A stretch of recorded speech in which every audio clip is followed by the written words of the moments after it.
Hello and welcome back to the Prairie Knitter podcast. This is, I want to say it's my 6th podcast episode, and I'm happy to be back. I have switched to filming every 2 weeks. It just felt more manageable. It felt like something I could actually handle with a day job and other commitments and friends and downtime, which is so critical, and I don't often give myself a good enough time to rest. So I switched to just twice a month, and I think this is more sustainable.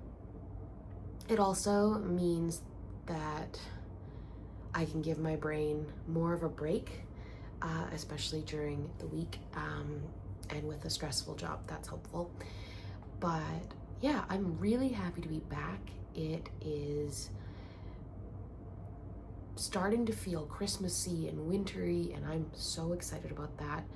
I have decided that today I am gonna walk you through a little bit relating to my gift knitting this year, and my gifting in general. So there's going to be a point where it's going to feel a little bit unusual as far as like the standard podcast format goes. I'm not going to follow that super well, partially because the only finished objects I have are gift knits, and so I'm going to put all of my gift knitting plans and finished objects all in one segment, so that if you are watching this and you're a relative, you can skip, and either that or you can just click off this video at that point. So I think that'll make it a little bit easier. I don't want to spoil the surprise, so if you are related to me and that segment begins, please click off. please don't watch that. But yeah, I think we'll just jump right into it. I'm not wearing any knitwear today, but I do have a couple of things to talk about, and yeah, maybe we'll even talk a little bit about my philosophies. That sounds so much deeper than I think it is, but my kind of take on holiday gifting this year, and how I'm handling buying gifts for the people I love or making gifts for the people I love, and how I'm trying to do it differently this year than maybe I did last year. So yeah, we might dive into that as well. But for now, let's start with some knitting. So first things first, it's not a finished object. This work in progress was in my last podcast, and it is my Panassa sweater. So as you can see, I've finished the color work. I will move back so I can give you a better visual. It's curling at the bottom, and it's definitely a little bit scrunched, but the color work has all been finished, and I've split for sleeves, and I'm just working the body now. I had to rip back just yesterday because I tried this on and the underarms were so tight, so incredibly tight, and I decided that wasn't going to work for me. So I frogged back to where I'd like put the sleeves on hold, and I altered the amount of stitches that were cast on for the underarms. I think I more than doubled it. There weren't very many. I don't want to give like specific figures because it's a paid for pattern, but I more than doubled the stitches that were supposed to be cast on for the size large. I just didn't, it wasn't fitting right, and I think this will fix it. I think some of the fit issues will be solved when I block this, just because I know that the color work will loosen a little bit and this will likely relax a bit, like the yoke. So I haven't made any further changes. I think once I get a couple of inches into the body, I might try it on again, because I feel like that's when I have a better idea of how my modifications are working out, just because I'm knitting off gauge, I'm not knitting the recommended size and the recommended ease. So if I wait till it's a little bit farther past my bust, or like at least fully past my bust, it tends to give me a better idea of if my fit modifications are going to do what I want them to do. It does mean that I'm likely to have to rip back quite a bit more if my modifications aren't working, but I have a good feeling that this will actually do just fine. So yeah, hopefully that one change in the underarm shaping will do enough. But the color work turned out absolutely beautifully. There are a few tension issues in there that I ran into. It was the first time I've actually knit a color work yoke. And you can actually kind of tell as I get farther through the yoke that my tension starts to improve a little bit. I did realize that I made an error in my last podcast when I was talking about the needle size I was using.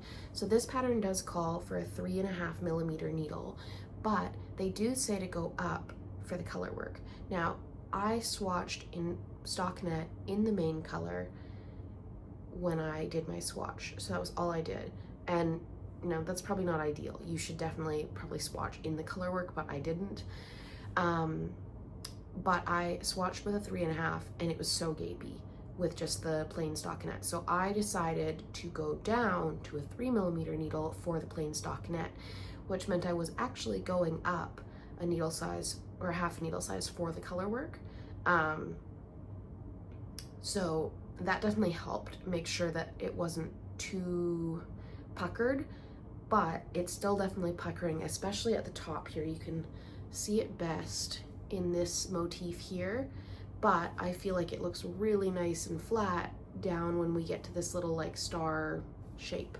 So I definitely think there were better moments and worse moments in regards to like the amount of puckering and how flat the color work lays. I'm hoping that blocking will resolve any weird puckering. I think it will. I'm not incredibly concerned. I am kind of wishing I'd done a double folded collar instead of a single collar. It just looks a little thin to me.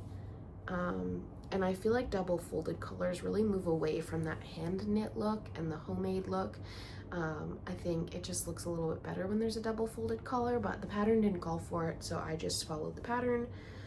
I was also kind of getting tired of them, even though I think they look great. I feel like I'd done a couple of them and I'd had some troubles with them, so I was like, forget it, we'll just follow the pattern, do what they say, and see how it looks and hopefully trust the process. So this is my Panassa sweater. I'm knitting it in Euless by Durum Natura and Juniper Moon Farms Patagonia in the color Cardinal, and then the white, the Euless, is in the color Cell.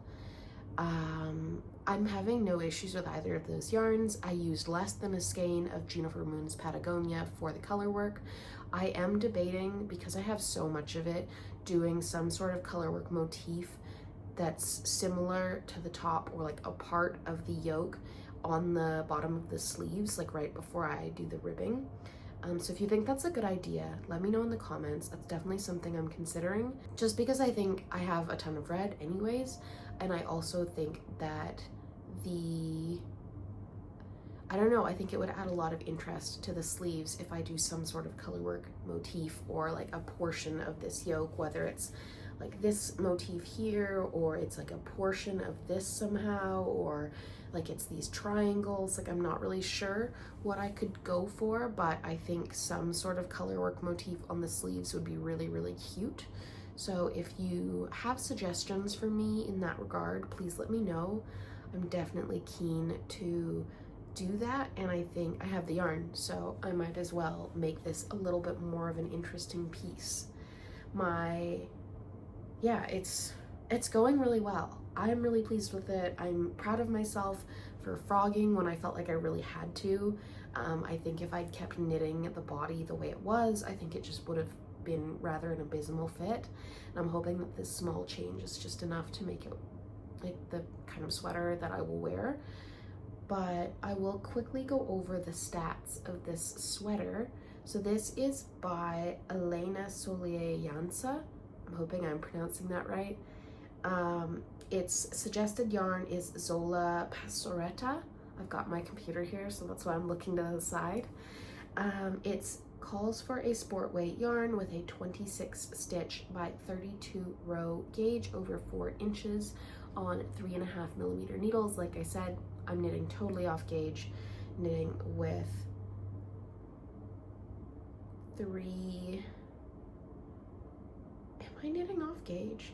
I'm gonna say I was correcting myself, and now I'm wondering if I just knit my swatch on the complete wrong needles. I might have. No, I just totally swatched on the wrong needles. That's what happened. That's why my gauge was, I was really surprised when I swatched on 3.5. I was like, surely no one, like, I'm not usually a loose knitter. I don't usually have troubles in that regard. Usually I'm a tight knitter. So when I swatched on the 3.5mm needles, I was shocked. I'm like, that's not right at all. That's so loose. That's so gapey for a sport weight. And I just didn't read. I don't know how I made that mistake, but it calls for a 3mm needle for the stockinette, so I'm actually knitting on gauge, or hopefully. I didn't measure this. I haven't measured my gauge on the 3mm needles to see if I'm like spot on or something, but that would make a little bit more sense as to why my gauge was so loose when I swatched. That's been puzzling me ever since I swatched for this, because I am never that loose. Like, I'm just never that loose of a knitter. So apparently I used all the recommended needles just completely by accident. So somewhere when I was casting this on, I just got utterly confused and made strange changes. So there's that. Mystery solved. I don't know why that made me think of Scooby-Doo and like the old cartoons, which I adored as a child. And I wanted to make a joke about calling the gang or not needing those meddling kids or something.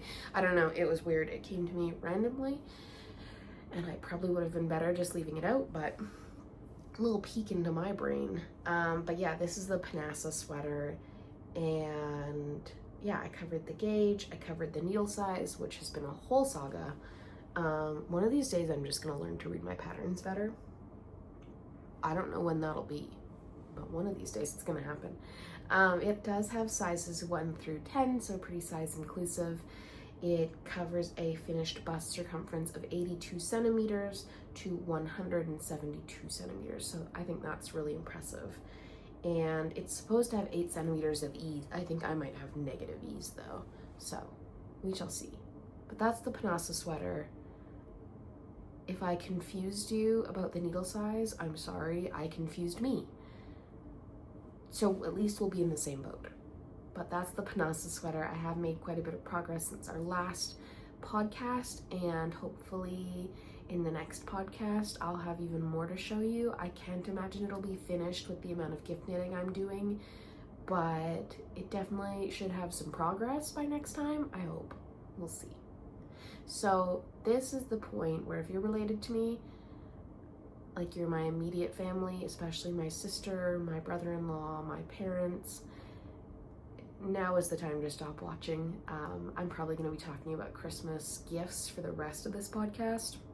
So there's not much you're going to miss, and what you do miss, you'll get on Christmas Day or shortly thereafter. So thank you for watching and supporting. If you are related to me, I appreciate it. And if not, stick around and we'll jump into Christmas gift knitting and sustainable practices and my views on how I'm approaching Christmas gifting this year. Okay, so to start off on my Christmas gift knitting, we'll start with the finished objects I have. There are actually,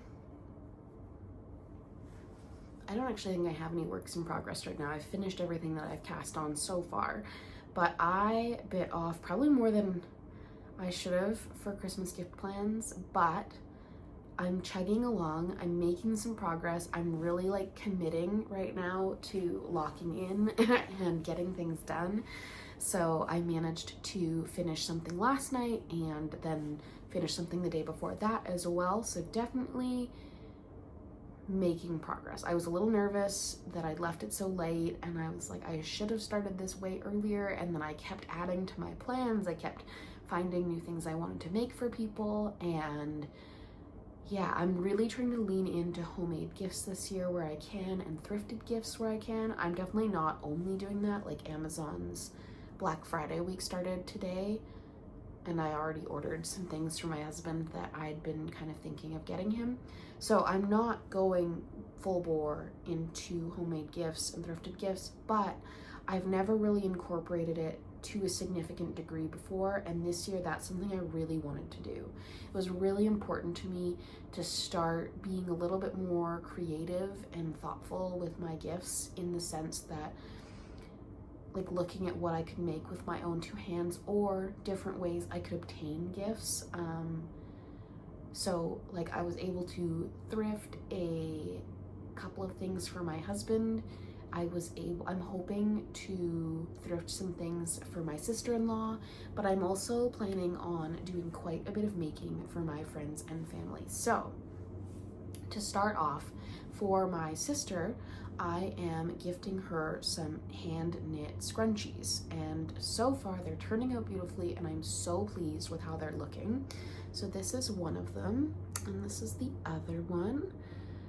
So this is, I believe, the Bisou scrunchies. This is a free pattern, and I will put the designer's name in the bottom corner because I don't have it handy at the moment. That's my bad. But these are 2 scrunchies. They're free patterns, and I knit both of these out of scrap yarn that I had in my stash. So it was super economical, and that's definitely something I've been prioritizing this Christmas season.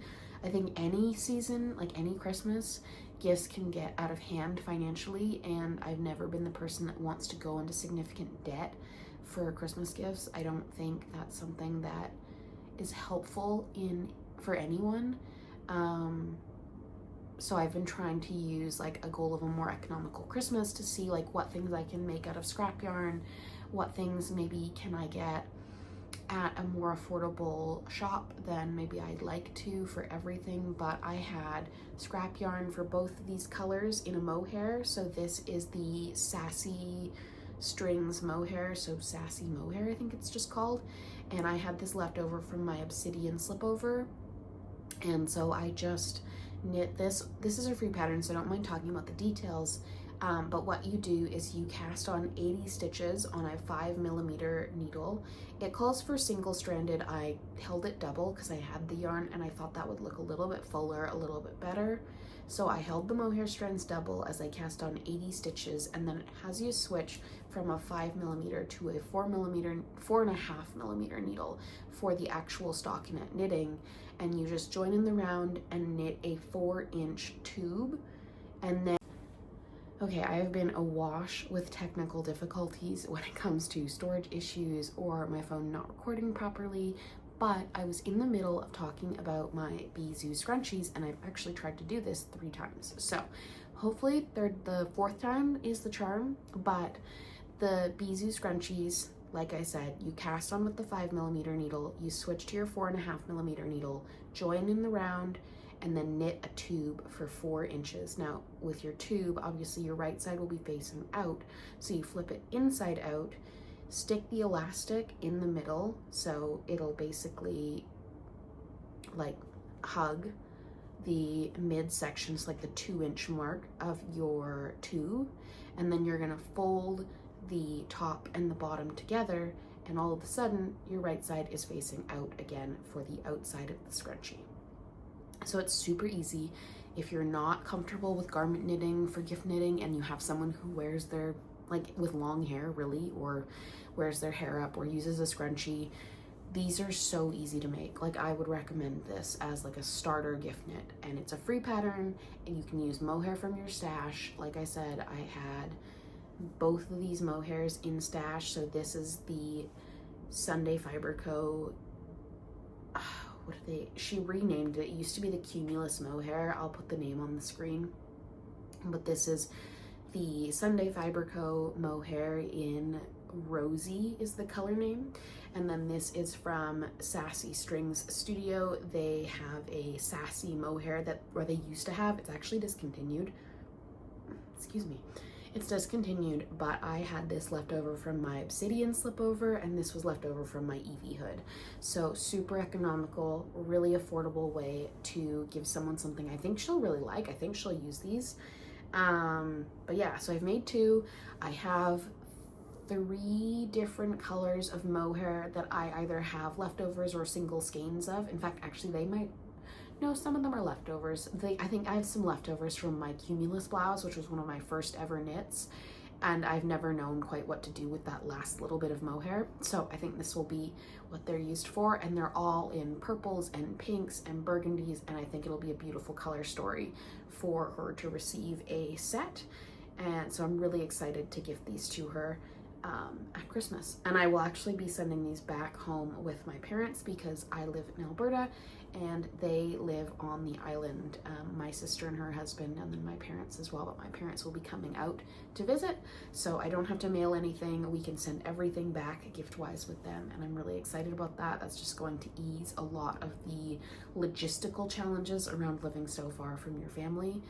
And allows me to give them some handmade things rather than only ordering from someone like Amazon, just because of their shipping options and knowing that they will get there at an economical rate. So I'm really excited about that opportunity. So those are the Bisou scrunchies that I have finished so far, and I definitely have plans for 2 more for sure, hopefully 3. I'd love to give her a set of 5. So that's that. That is my first gift knit, and I'm obsessed. I think it's going so well. Okay, my second gift knit is the Ribble hat, and I should have had the designer name in front of me. Let me just get that for you. So this is the Ribble hat by Apella Knits. It's a beautiful pattern, and I am knitting this out of, oh, see, I'm so unprepared right now. Hang on, let me find out what I'm knitting this with. So the yarn label has been lost to the ether. I had it written down somewhere in my phone, which is what I'm using to film, so I will have to track that down later and put it on the screen for you. I know it's by Lion Brand, and I know that this is an 80-20 blend of acrylic and wool, which isn't ideal for me. I tend not to like to knit with acrylic, but I really wanted to do easy gifts for people. I did not want to give someone a gift that also had really complicated washing instructions. So this hat is mostly acrylic. It can go in the wash, it can go in the dryer. It's hopefully very easy to care for. And the color is stunning. It's in this beautiful green. It is a 2x2 rib all over. It is a paid pattern, so I'm not going to disclose any specifics that I think aren't evident from the pattern photos themselves, but it's a double folded brim. So if you unfold it, it's just a very long tube with some decreases at the top.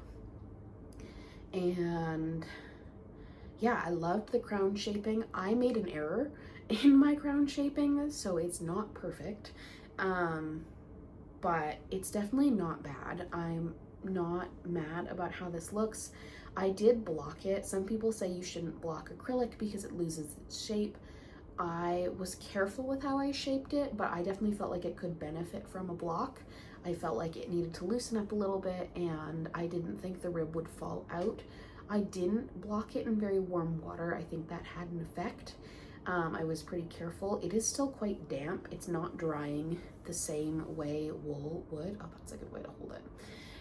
But it is drying slowly, and I think the shape worked out. I think it'll be a good fit. I tried it on my husband, and it fit both of us, so I think it'll fit my brother-in-law, and I'm hoping he likes it. I don't know him maybe as well as I would like, but I figure a hat's pretty versatile, pretty useful. My mom saw it and she was like, you should knit one for your dad as well. So I don't know if I'll use the same pattern, but I have a DK weight yarn for my dad, and this is a worsted weight. So the same pattern obviously won't work. But I may go back to the store maybe and pick up another skein of this same yarn. I just got it from Michael's, so it was really, like I said, really economical. I only needed 1 skein of yarn. It used just under 100 grams to do this whole hat, so that's good. I was a little nervous. I was getting to the shaping of the crown and I was just like, oh, I'm running out of yarn. Like, I have very little left, and I don't think I ended with very many grams left. I'll put up on the screen how much I was left with after using this 100 gram skein almost in its entirety for this hat. But But this is a really dense, really thick hat. I think it'll definitely keep his ears warm, and the rest of his head. I'm hoping it's not too warm. I didn't really realize how dense this fabric would be, and even if you like, if I stick both my hands in and stretch, it's still pretty thick, but it does stretch really nicely, and I love the 2x2 rib. The crown shaping, I think this is my fault, is a little pointy, which I don't love, but I have found that if you put it on your head pretty tightly, that's not super noticeable. So hopefully that's a hit. But this is the Ribble hat by Apella Knits. There are 4 sizes. It calls for a worsted weight yarn with a gauge of 24 stitches by 24 rows. I didn't swatch for this, I just cast on, and it's knit with a 3.5mm needle. And yeah, the 4 sizes go from a 37 centimeter head to a 63 centimeter head, or 14.5 inches to 24.75 inches. So that's the Ribble hat. That is my second finished object for gift knitting, and this is for my brother-in-law. So that's that. Okay, so jumping into some of my gift knitting plans for the season, there are a couple of things, by a couple I mean a number of things that I haven't yet cast on for. So one of those is a market bag. So I'll put up a picture of the bag that I'm planning to make on the screen, and this is the 2 yarn colors I'm planning to make individual bags out of. So I'm planning to make one out of the green and one out of the brown. So the bag I'm planning to make, this is going to be for my sister and for my sister-in-law. I'm planning to make the Lanta bag by Suzanne Mueller. This is a beautiful worsted weight market bag that I feel like is lacy, but it will also really hold a lot of things. It's not going to be a bag where things are just going to be constantly falling out. And I think both of them will appreciate a bag to take to the farmer's market or just to take to the coffee shop or whatever the case may be.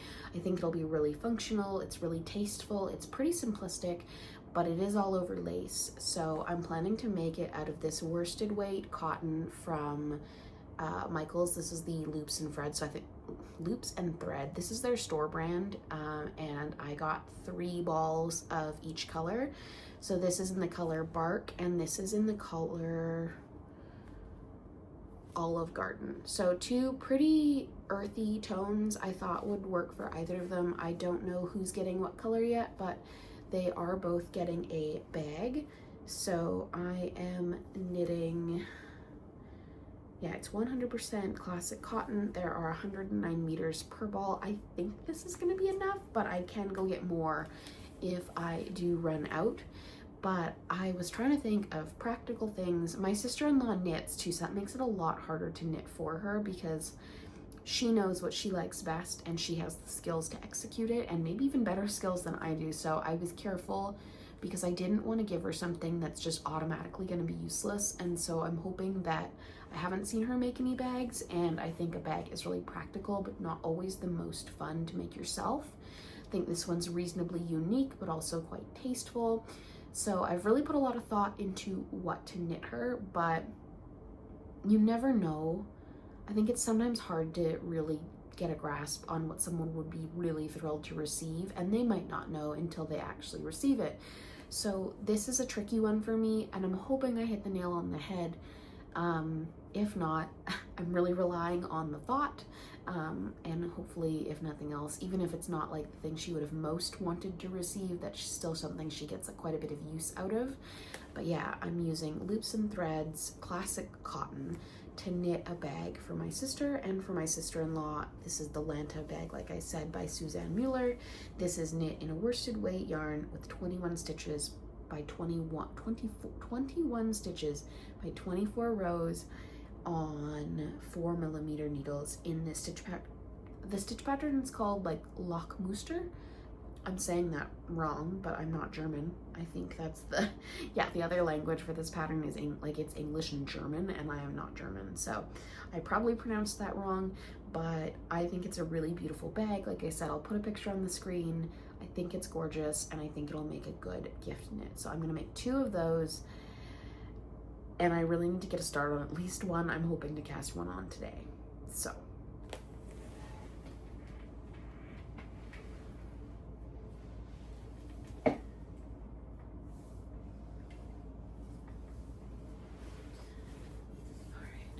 so the next two gifts I want to talk about are a hat for my dad. I have not determined the pattern yet, but this is a DK weight yarn. This is another loops and thread yarn. Again, I was going for easy care, so this is a blend of 55% superwash merino and 45% acrylic. So a little bit more of that wool content, which I love, but it is superwash, so it's still easy care. This is beautiful. It's a recommended gauge of 21 stitches by 27 rows. My dad is a big fan of blue, so I know this will be a hit color-wise. But as for the hat pattern, I haven't determined one. I'm considering the Musselburgh. I'm considering, I think there's a couple by Pearl Soho that I think look beautiful, and they're free patterns. But if you have recommendations for a good DK weight hat pattern, please let me know, because this will be for my dad. Now, considering how fast the worsted weight hat that I just did for my brother-in-law knit up, I think I knit that in 2 or 3 days. I'm not incredibly concerned at the time it's going to take me to knit this hat, but it is still another thing that I'm going to knit in the next month. So I definitely want to be cognizant of how long it takes me and how long everything else that I'm knitting takes me as well. This is why gift knitting has been my primary focus, less so my personal whips. Like my Amy sweater up there hasn't been worked on for quite some time, just because I haven't had the time with all the gift knitting I'm planning to do and my Panasa sweater. So that's for my dad. Like I said, TBD on the pattern, but if you have good recommendations, I would really love to hear them. And then the last gift knit, I think, I have a couple others that I was hoping to do, like some fingerless gloves for my mother-in-law, or not my mother-in-law, my sister's mother-in-law, but she's such a sweet lady, so I'd love to give her something, so if I have time. And then there's some friends I'd love to knit for, but this is the last confirmed gift knit that I have yarn for. This is Knitting for Olives Cotton Merino, and I'm planning to make the Pierre top by Johanna Garrick. I think that's how you say her name. And that is a beautiful all over lace tank, and I think this cotton merino is going to be perfect, and I think my mom will love that. So that's my plan for her, and I'll get the specs of that pattern in a second here so that I can go over them with you. Okay, so the Pierre top by Johanna Garrick, this is suggested to be knit in Kremke Soul Wool Morning Salutation Vegan Fino. That's a light fingering white yarn, so I think the cotton merino will be perfect. It's a 22 stitch gauge and by 30 rows on 4 inches in the lace pattern, knit on 3.5mm needles. So I haven't swatched for this yet. This is another contender for what I might knit on tonight, was like the swatch for this pattern. But I have 4 skeins of the cotton merino. There are 9 sizes. Sorry, this is a really spur of the moment podcast and I'm clearly unprepared. But there are 9 sizes spanning from an extra small to a 5XL, and it is all over lace, so it is a bit of an undertaking. And I'm trying to find the sizes. There we go. 83 centimeters to 143 centimeters. So pretty size inclusive for this pattern. It is beautiful. It is absolutely stunning. The all over lace is gorgeous. I love knitting lace. It's really enjoyable. And I really think this is the kind of elegant tank that my mom will wear a ton of. So I'm really hoping that I can get cracking on this shortly and that I can make quick work of it. It is a tank, so no sleeves. That's huge. And I think all the finishings are I-cord, so really the meat and potatoes of this will just be the body and the lace. So I'm hoping that it's somewhat easy to memorize, but I know it is a pretty complex chart. I have taken a look, and that's kind of what's put me off knitting it so far. But that is my last major gift knit. Like I said, I'm hoping to be able to knit for some other people. I'd love to do a couple of pairs of fingerless gloves for some people that I know, but maybe I'm not quite as close to. And it just depends on how much time I have. It depends on how quickly I can start cranking these gifts out. I want them all to be carefully done and really represent the care I hold for each person, but I also don't want to dilly-dally. We are on the clock. There is only a month till Christmas, which is crazy, but that is really how much time we have left, and I do work a full-time job and have other things going on, trying to film videos. Like, it's a busy season, and honestly, I don't mind too much. I just want to make sure that I don't procrastinate any more than I already have on getting some of these completed. That, I think, is most of what I have to share. I don't think there's anything else, but I wanted to thank you for joining me today in a more haphazard podcast, a little bit of a different format with some definite hiccups throughout the filming process, whether that be technical difficulties or just my lack of organization. But I really want to thank you for being here. I'm so appreciative of every subscriber, every like, every comment, every view. So yeah, so grateful you're here. So grateful if you stuck around to the end of the video, and if you did, please let me know what you are knitting on in the comments. And if you have any questions or anything I missed, any suggestions for the lace on the color work on the Panassa sweater for the sleeves, I would love to hear from you, and I do try to respond to everyone's comment, or at least like it, so you know I've seen it and read it. Thank you so much for joining me here. I hope you have a wonderful week, and I look forward to seeing you in the next one.